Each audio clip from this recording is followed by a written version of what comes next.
दर्शक नमस्ते हजुर, सबैजना सन्चै हुनुहुन्छ होला? म पनि निकै छु र आजको दिन सानो दृश्य लिएर आएको छु।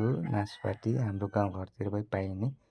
आजकल पनि धमाधम छ। अब खासै यो चिसोले पानी परेको कारणले गर्दाखेरि कोही झर्दैछन् नै भने सब ठिक छ।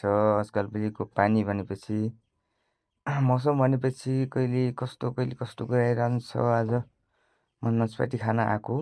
नासपाती खाने भनेर खाने क्रममा छौँ हामी।